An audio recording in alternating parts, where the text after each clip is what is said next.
히브리서 11장에는 우리가 본받아야 하는 훌륭한 신앙의 선배들이 많이 등장합니다.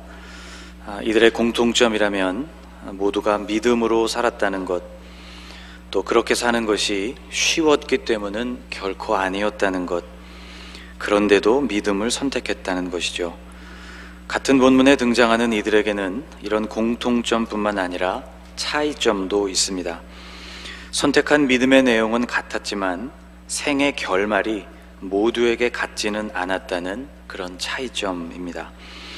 그 믿음으로 인하여 어떤 이들은 회복과 성공 그리고 승리를 맛보았지만 그 믿음으로 인하여 또 어떤 이들은 고난과 조롱, 환난과 학대로 삶을 마쳐야 했습니다. 11장 34절까지는 나라를 이기고 불의 세력을 멸하고 강하게 되고 승리한 사람들의 이야기가 나오지만 35절 이후로는 심한 고통과 궁핍을 죽는 순간까지 감내해야 했던 사람들의 이야기가 나오고 있습니다. 그래서 저에게는 이 본문이 믿음으로 산다는 것에 대해서 막연한 환상만을 품지 말라는 경고로 들립니다. 그래서인지 12장을 시작하면서 히브리서 기자는 우리가 같은 믿음으로 살아서 어떤 결말을 맞이하게 되더라도 결코 그 믿음을 포기하지 말 것을 권면하고 있습니다. 1절 말씀을 보면 우리가 걸어가야 할 그 믿음의 길을 경주에 비유하고 있습니다.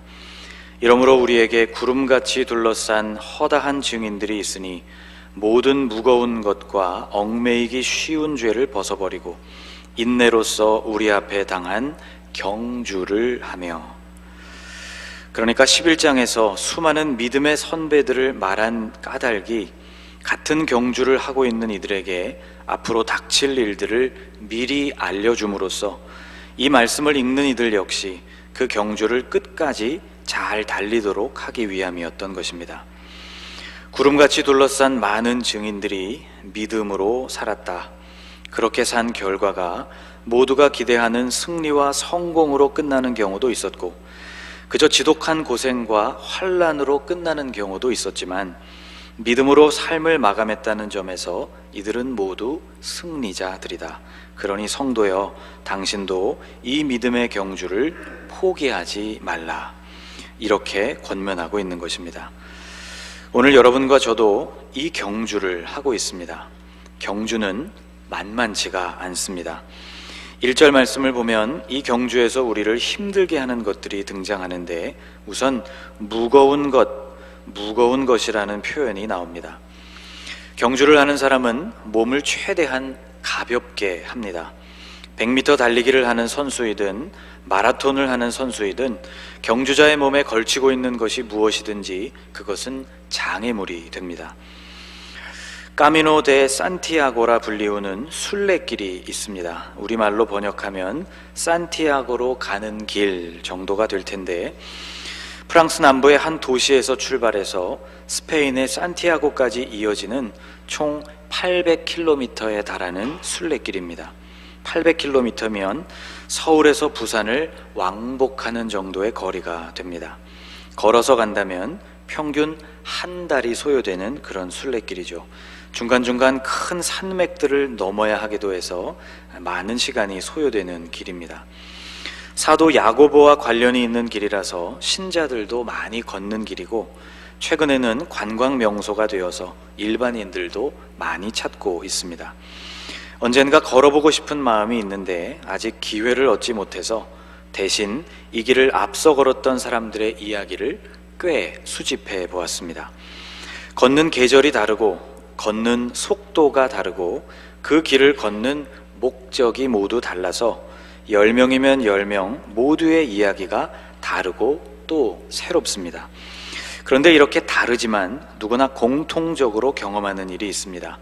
길을 떠난 지 얼마 지나지 않아서 배낭을 다시 꾸리게 되는 경험이죠. 전체를 완주하기로 결심을 했든지 혹은 몇 구간만을 선택해서 걷기로 했든지 이 길은 동네를 산책하는 마음으로 걸을 수는 없는 길입니다. 가야 할 먼 거리를 생각하면서 짐을 꾸리다 보니 당연히 배낭에 넣고 싶은 물건들도 많습니다. 내용물이야 조금씩 다르지만 각자에게 모두 필요한 물건들이죠.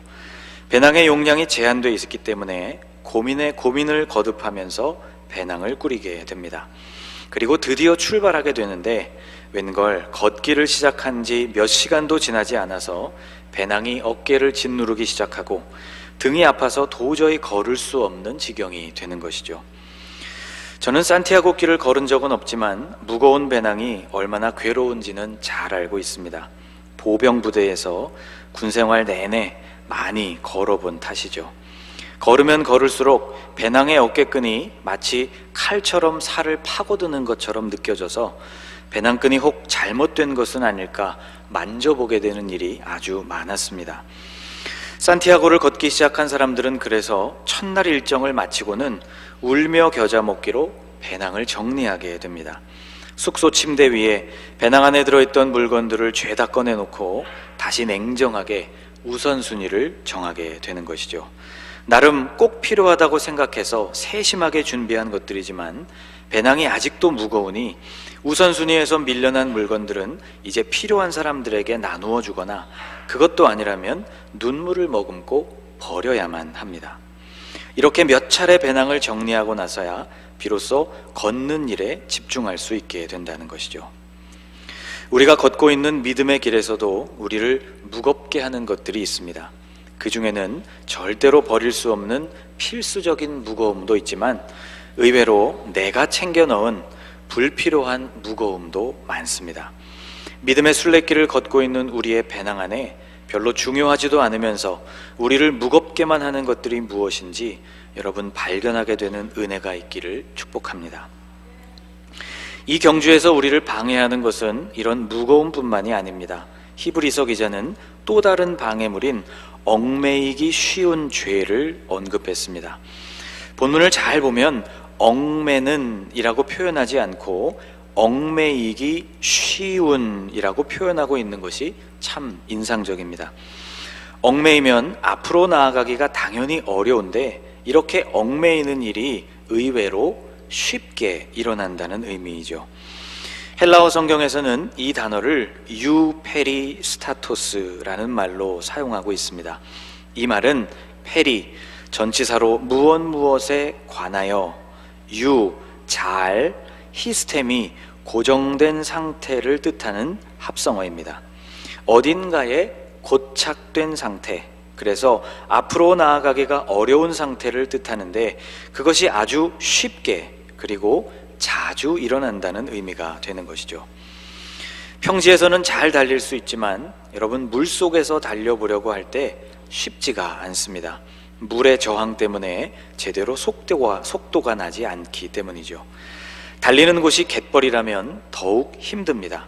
찰지게 반죽된 뻘이 물보다 더 강력하게 발을 붙들기 때문이죠. 우리가 달려야 할 믿음의 경주에서 우리를 붙잡는 것이 참 많습니다. 어렵게 붙드는 것도 아니고 아주 손쉽게 우리를 붙잡는 것이 많죠. 그중 대표적인 것이 바로 죄입니다. 히브리서 기자는 얽매이기 쉬운 죄라고 구체적으로 기록했습니다. 여러분, 우리는 죄에 붙들리기가 얼마나 쉬운 존재입니까? 물고기가 낚시바늘에 걸리는 것보다도 더 쉽게 우리는 죄에 붙들리곤 합니다. 이스라엘 왕국이 남북으로 나뉘고 북이스라엘에서 우상숭배가 극심해졌을 때 하나님은 한 선지자를 북쪽으로 파송하셨습니다. 그는 금송아지를 예배하던 현장에 나타나서 여로보암 왕을 만나 하나님이 그에게 주시는 여러 가지 경고와 표적을 나타내 보였습니다. 왕이 그에게 예물을 약속하며 머물기를 청했지만 그는 곧바로 그곳을 떠났습니다. 하나님의 명령이 있었기 때문입니다. 하나님은 그에게 떡도 먹지 말고 물도 마시지 말며 왔던 길로 되돌아가지도 말라고 명령하셨습니다. 한마디로 그곳에 붙들리지 말라는 명령이었죠. 하나님의 말씀대로 그는 왕의 요청을 잘 거절하고 돌아가게 됩니다. 그런데 돌아가는 그 길에서 그는 그만 다른 거짓 선지자에게 속아서 길을 돌이키고 말게 됩니다. 거짓 선지자의 집으로 들어가서 그는 떡도 먹고 물도 마시고 나귀까지 얻어 타고 돌아가던 그는 하나님이 보내신 사자를 만나서 물려 죽고 말았습니다. 고향으로 돌아가라는 명령을 받은 야곱은 순종하여서 고향으로 가던 중 세겜이라는 도시에 붙들리고 말았습니다. 세겜은 매우 기름지고 풍요로운 땅이었기 때문에 그는 하나님의 인도를 따라 계속 걸어가야 했던 자신의 발걸음을 거기서 멈추고 말았습니다. 큰 위기를 만나고 나서야 다시 정신을 차리게 됐죠. 소돔에 살고 있던 아브라함의 조카 롯이라는 사람은 참으로 다행스럽게도 예정된 심판에서 구원을 받았습니다. 의인 10명이 없어서 심판을 받는 가운데서도 그와 그의 가족들은 피신할 수 있는 기회를 얻게 됩니다. 그러나 심판이 임할 그 성읍을 떠나라는 천사들의 말에도 그의 발걸음은 쉽게 떨어지지를 않았습니다. 창세기 19장이 이렇게 증언합니다. 그러나 롯이 지체하매 그 사람들이 롯의 손과 그 아내의 손과 두 딸의 손을 잡아 인도하여 성 밖에 두니 여호와께서 그에게 자비를 더하심이었더라. 소돔은 롯이 선택한 곳이었습니다. 자신이 머물 지역을 먼저 선택할 기회가 왔을 때 롯은 주저없이 그곳을 선택했습니다. 물이 풍부하고 가장 기름진 땅이었기 때문이죠. 죄악이 가득한 성읍이었지만 그는 소돔을 사랑했습니다. 결국 그곳을 떠나야 하는 순간이 됐지만 그는 쉽게 발걸음을 떼지 못했습니다. 천사들에 이끌려서 피난길에 오른 이후에도 롯의 아내는 그곳에 대한 미련을 버리지 못했고 돌아보지 말라는 경고를 어겼다가 소금 기둥이 되고 말았습니다. 죄의 유혹은, 그리고 한 번 빠진 죄는 유페리 스타투스, 우리를 아주 쉽게 얽어맵니다. 그럼 어떻게 하는 것일까요? 우리 앞에 놓인 믿음의 경주를 하는 동안 우리는 어떻게 해야 할까요? 우리는 배낭 안에 넣어둔 무거운 무게 때문에, 또 우리를 손쉽게 붙잡는 죄 때문에 앞으로 나아가지를 못합니다. 히브리서 기자는 그래서 그것을 벗어버리라고 권면합니다. 이러므로 우리에게 구름같이 둘러싼 허다한 증인들이 있으니 모든 무거운 것과 얽매이기 쉬운 죄를 벗어버리고. 벗어버린다는 말은 굉장히 구체적인 표현입니다. 무거운 것이 의미하고 있는 바도 상당히 추상적이고, 얽매이기 쉬운 죄라는 말도 무척이나 상징적인 데 비해서 벗어버린다는 말은 아주 구체적인 표현이죠. 버리기 위해서는 벗어야 하고, 벗어놓은 그것은 그대로 버려야 한다는 뜻입니다. 앞에서 순례길에 오른 사람의 배낭 이야기를 드렸죠. 배낭이 무거워서 그것을 가볍게 하는 것이 정말 중요한 사안이 되면 보다 덜 중요한 물건들을 버려야 하는데, 그것을 선별했어도 실제로 그것을 버리는 일이 그렇게 간단치가 않습니다. 그래서 고민하고 고민하다가 며칠을 더 배낭 속에 넣고 길을 걸어보는 것이죠. 그러나 계속해서 어깨를 짓누르는 통증 때문에 결국은 버리는 길을 선택하게 되는 것입니다. 버리게 되면 그 즉시로 배낭은 가벼워집니다. 왜 진작 버리지 않았을까를 비로소 생각하게 되죠. 곤도 마리에라는 분이 있습니다. 그녀의 직업은 정리 컨설턴트라는 다소 생소한 이름인데, 그녀의 일이란 물건을 버리고 집안을 정리함으로써 인생을 보다 충만하게 살도록 돕는 것입니다. 기억이 나실지 모르겠지만 그녀가 지금처럼 유명해지기 훨씬 이전에 제가 여러분에게 몇 번 소개해드린 적이 있습니다. 그녀가 내세운 아주 중요한 정리의 대원칙이 있습니다. 설레지 않으면 버리라는 것이죠. 그 물건을 손에 잡아보라. 설렌다면 남겨두고 그렇지 않다면 정리하라. 이것이 그녀의 정리 철학입니다. 여러분, 그런 물건이 우리에게도 참 많지 않습니까? 간절히 원해서 샀지만 한두 번 사용한 후에는 시들해지는 물건들, 이런 물건들을 과감하게 정리하면 우리의 삶은 더욱 간결해지고 더 중요한 것에 집중할 수 있게 됩니다. 큰 마음을 먹고 운동기구를 샀지만 결국 지금은 베란다 한켠에 자리만 차지하면서 가끔 이불 빨래를 널어 말리는 애꿎은 물건이 되어버리지는 않으셨는지요? 깊은 생각 없이 불필요한 것을 들여놓는 일이 우리에게 애초부터 없다면 더욱 좋은 일이겠지만, 이미 들어와 있는 것들 중에 그런 것이 생긴다면 그것은 버리고 또 정리해야 합니다. 여러분, 여러분의 옷장 속을 여러분 머릿속에 한번 그려보십시오. 그처럼 옷이 많지만 막상 외출하려고 옷장을 열면 입을 옷이 없는 참 이상한 상황을 만나게 되지 않습니까? 여러분, 버리고 또 정리하십시오. 가슴을 뛰게 하는 옷만 남겨두시기 바랍니다. 그렇지 않은 옷들은 정리하셔서 도르가에 기부해 주십시오. 어려운 이웃들에게 도움이 되어서 전달될 것입니다. 사랑하는 여러분, 우리 스스로 배낭 안에 넣어둔 무거운 것들, 그것을 버리실 수 있기 바랍니다. 또 성령의 도우심 안에서 죄를 벗어버리실 수 있기를 축복합니다. 자, 그러면 다 버리면 끝인가? 우리를 힘들게 하는 그런 것들을 모두 버리면 그만인가? 오늘 성경을 읽어보면 아니라고 우리에게 말씀합니다. 버릴 수 없는 것들이 있다는 것이죠. 아니, 버려서는 안 되는 것들이 있습니다.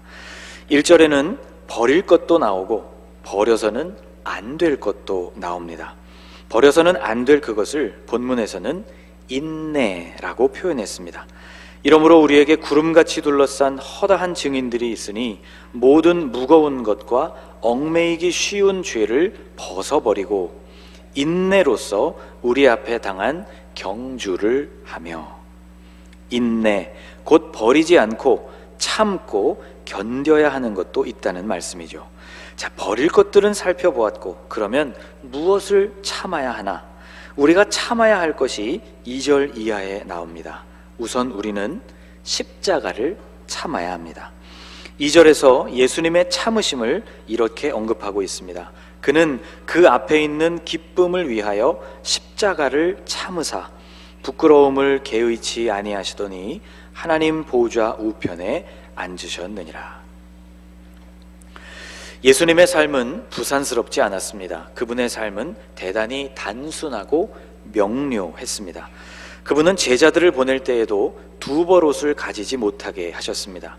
하나님의 공급하심을 의지하라는 말씀이었지만 실제로 예수님과 제자들의 삶은 아주 단순했습니다.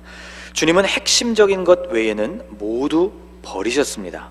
그런데 십자가는 버리지 않으셨습니다. 실상 가장 버리고 싶은 것이었지만 버리지 않으셨죠. 우리 삶을 무겁게 하는 것들을 버리고 붙들리기 쉬운 죄를 벗어버릴 때 버리지 말아야 할 것까지 버려서는 안 됩니다. 주님의 뜻을 버릴 수는 없는 일이죠. 히브리서 기자는 5절 이하에서 징계에 관한 말씀을 들려주고 있습니다. 버릴 것과 버리면 안 되는 것을 설명하다가 왜 갑자기 징계를 들먹이는 것일까? 이 징계가 언제 우리에게 임하는지를 생각해 보면 됩니다. 아버지께서 주시는 징계는 지금까지 살펴본 하나님의 뜻을 저버릴 때 우리에게 임합니다. 우리는 믿음의 경주에서 우리를 무겁게 하는 것과 우리를 붙드는 죄를 버려야 하고, 동시에 십자가와 같이 우리가 감내해야 하는 사명은 버려서는 안 됩니다. 징계는 이 두 가지가 제대로 이루어지지 않거나 혹은 이 두 가지가 서로 뒤바뀔 때, 곧 버려야 할 것은 간직하고 간직해야 할 것은 버릴 때에 우리에게 임하는 것이죠. 이때 우리에게 임하는 징계도 우리가 인내하고 받아들여야 하는 것 중에 하나입니다. 7절에서 이렇게 말씀했습니다. 너희가 참음은 징계를 받기 위함이라. 조금 모호한 이 말씀을 새번역 성경으로 보면 이렇게 번역했습니다. 징계를 받을 때에 참아내십시오. 8절에 의하면 징계는 친아들에게 주시는 것이라고 했습니다. 징계는 다 받는 것이거늘 너희에게 없으면 사생자요 친아들이 아니니라. 징계를 주신다는 것은 우리를 사랑하신다는 증거라는 말씀이죠. 또 징계는 결국 우리에게 귀한 열매를 가져온다고 말씀했습니다. 11절 말씀을 같이 읽어보겠습니다. 무릇 징계가 당시에는 즐거워 보이지 않고 슬퍼 보이나 후에 그로 말미암아 연단받은 자들은 의와 평강의 열매를 맺느니라. 아멘. 징계는 고통스럽지만 우리를 성숙하게 만든다는 말씀이죠. 우리는 하나님의 뜻, 십자가도 참아야 하고 우리에게 하나님이 주시는 징계도 참아야 합니다.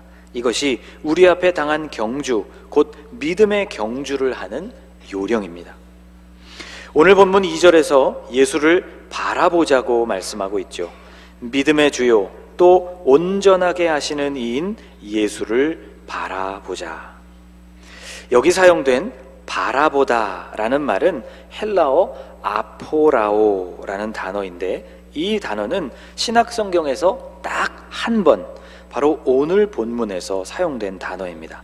이 아포라오라는 단어는 두 단어가 합쳐진 말인데, 호라오라는 말은 보다라는 뜻을 가진 동사이고, 그 앞에 붙은 전치사 아포는 분리를 뜻하는 전치사입니다. 그러니까 아포라오, 바라보다라는 단어 안에는 무엇인가로부터 시선을 분리시키는 행위와 그 후에 다른 무엇인가로 그 시선을 집중시키는 두 가지 행위가 합쳐져 있는 셈입니다. 엉뚱한 것을 바라보던 시선을 돌이켜서 바라보아야 할 것을 바라보는 선택적 시야를 일컫는 단어인 셈인 것이죠. 여러분, 우리에게 이런 분별력이 필요합니다. 무엇을 버려야 할지, 그리고 무엇을 버리지 않고 참아내야 할지, 여러분 이것을 분별하실 수 있기를 축복합니다. 사순절을 보내고 있는 우리가 버려야 할 무거운 것, 또 우리를 붙잡고 있는 죄는 버리고 우리의 시선을 예수님께로 돌려서 우리가 감당해야 하는 그 십자가는 참아내는 복된 성도들이 되실 수 있기를 주님의 이름으로 축복합니다. 기도하겠습니다.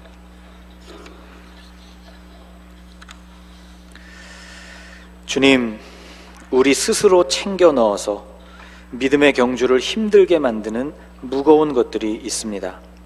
버릴 수 있는 은혜를 주옵소서. 또 이 믿음의 경주에서 우리의 발을 아주 쉽게 얽어매는 죄의 유혹도 있습니다. 벗어버릴 수 있는 능력을 주옵소서. 그리고 이 믿음의 경주에서 우리가 절대로 포기하거나 버리거나 피해서는 안 되는 사명, 그 십자가는 그대로 참아내는 용기를 주옵소서. 이 두 가지를 구별하지 못하거나 혹은 그것을 반대로 적용할 때 주님이 우리에게 주시는 징계도 주님의 사랑임을 믿고 온전히 참아내게 하옵소서. 그래서 의와 평강의 열매를 더 풍성히 맺어가게 하옵소서. 사순절을 보내는 우리가 예수님을 온전히 바라보기를 원합니다. 엉뚱한 것을 바라보는 눈을 돌려서 영원하고 온전한 것을 바라보는 선택적 시야, 거룩한 시선을 갖게 하옵소서. 예수님의 이름으로 기도하옵나이다. 아멘.